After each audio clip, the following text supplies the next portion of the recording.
I don't know where Fat Joe is getting his information from. Maybe some Puerto Ricans did call him hallucinating. There were stories about Tupac getting violated and or touched in prison. That is a lie, an absolute lie.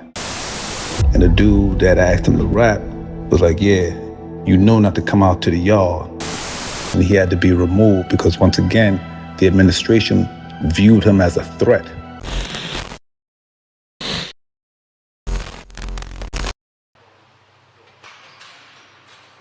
When Tupac came to Clinton, I remember it vividly.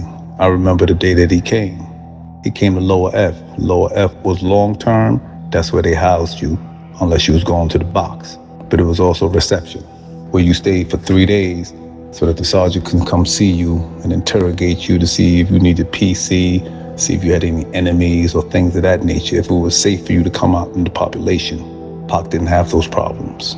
In fact, I remember when Pac came and dudes knew him, they was asking him to rap, they was asking him to do all this clown stuff, cornball stuff that thorough niggas don't even, you don't ask another man that. One dude was being persistent. So when the CO came around for the yard, and you have to give your cell location, whatever cell location that you're in, you would say 21 yard. Pac didn't put down for the yard because he was tired, and the dude that asked him to rap was like, yeah, you know not to come out to the yard. Pac yelled out through the bars, yo, CO, put me down for the yard. Put him down for the yard. His gate cracked, Pac came out, but they couldn't let him out. Another CO said, nah, he just got here. He's reception, back in the cell. The next day, he went to the mess hall. And I remember that day. The whole mess hall saw him, and they just started banging the table. Thug life, thug life, thug life. And the COs looked at each other. They heard him, but they didn't realize just how famous he was, because he was famous. This was Tupac. It's in his bloodline. Black Panther, BLA, that militant blood. They automatically put him in administrative segregation. Administrative segregation is whereas you're a threat to the inmate population, or you're a threat to the COs, you're a threat at large. So they put him in that mid-seg, APPU, and that's where he stayed. And I remember that day. APPU was a federally funded program for high-profile cases. People like Son of Sam, Sean, Old Dirty Bastard, they were in there. He was not in general population. He had to be removed because once again, the administration viewed him as a threat. The last thing they wanted in Clinton Mall, the largest maximum population in New York State, was an uprising or Clinton Mall thinking that they had a messiah. They was not having that. They did not want that, not in that environment.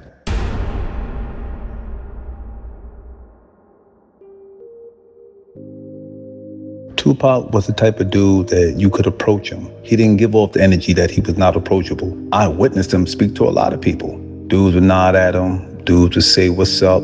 Dudes would shout him out. Pac. Dudes would be like, thug life. And Pac would crack a smile, recognizing that they recognize him. Even under the condition that he was in, I think he appreciated that. I know I appreciated him because I listened to his music. He was a stand-up dude, always. Because I worked in the law library, I had interactions with Tupac, 3 separate interactions, 2 pertaining to the package room and 1 just in the hallway because we was both in H block, but he was in upper H.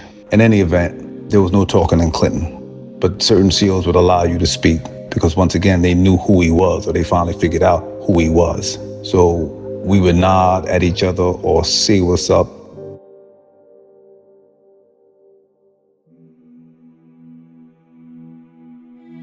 There were stories about Tupac getting violated and or touched in prison. That is a lie, an absolute lie. That never happened. That never happened. For one, I was in Clinton from 1990 to 1999. The majority of the people knew me. I'm not gonna go into detail about who I was in that particular jail, what I had, things of that nature. That's neither here nor there. Tupac never had a problem. He never had a problem with anyone. Not the Puerto Ricans, not the blacks, not the Muslims, not the Nietas, not the Kings, nobody. Where he was at, no one could get a hold of him. No one could get to him, as so many allude to, and he wouldn't have had that anyway, period. Can anybody picture in their right mind this man allowing somebody to touch him, period, in any way, shape, form, or fashion that was negative or sexual? It's not going to happen. It's not going to happen. It did not happen. And anyone who says it, it was a lie. And I stand on that. He was not in population. So once again, and I have to keep mentioning this because no pressure was applied to Pac at all. And I knew the gangsters. They knew me.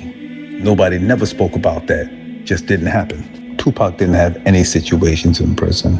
And some may argue, well, was you with him 24/7? How could you possibly know? Once again, I had an institutional pass. The jail shuts down at a certain time. And I was in Clinton from 1990 to 1999. So you can just imagine how many people I knew, from inmates, staff, anyone. It didn't matter. So word was going to get back to me. Nothing happened to him. And I cannot stress that enough.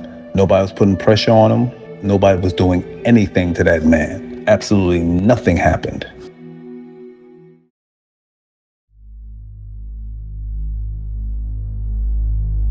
I saw the biopic about Tupac where Clifton Powell played an OG.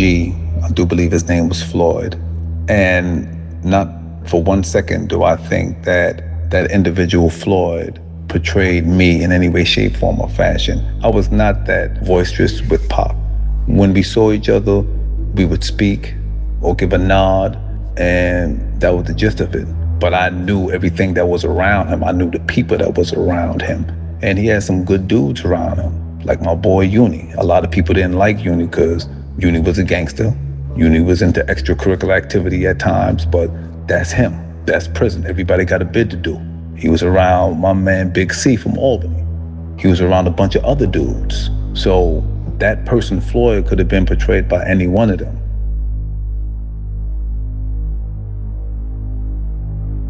I don't know where Fat Joe is getting his information from. Maybe some Puerto Ricans did call him, hallucinating, fronting, trying to get some bread out of him. I don't know what the case was. But one thing I do know, nobody was putting pressure on Tupac. Nobody was putting pressure on him. You don't put pressure on people on that mid-seg and APPU. You can't get to them. It's impossible. Once again, I had an institutional path because I worked in the law library. After the Attica riot, a whole lot of laws changed. Doesn't matter if you're in a box, long-term keep block, in a hospital, wherever you are and you request law books, they have to come to you by law. You may be under escort by a CO, or you may not be, but the law books have to come to you. And every time I went to his particular tier or any other tier, but specifically his tier because he's the topic of discussion, wasn't nobody doing nothing. You cannot get to that man. You can't get to anybody in there. So what Fat Joe was saying is absolutely wrong. Maybe he was told the wrong things. I'm not saying that he's lying per se, but that is a lie about him being distorted by the Puerto Ricans or anybody else for that matter. Just didn't happen.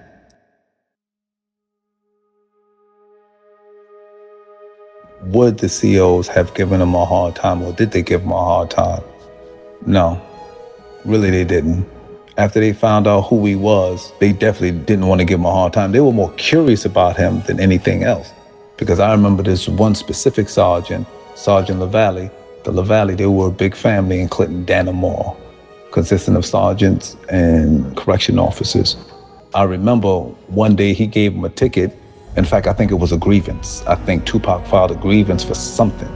In any event, Pac had to sign it, and I remember Sergeant LaValle saying, wow, I think I should keep this because this is probably gonna be worth something later, or this guy's a real star, this guy's a rap star. And I just looked at him, briefly, and I said, yeah, this is what type of party it is right now, huh? Y'all realize who he is, but really don't know how to approach him or just ask him for an autograph or say something positive to him, say something, anything. But in any event, nah, they didn't give him a hard time. They didn't give Pac a hard time at all. He really had a decent bid. He really had a decent bid. I need to say that people are gonna think what they want to think about Tupac at the end of the day. But one thing is for certain, Tupac was his own man, and that's how he lived in prison. He was his own man.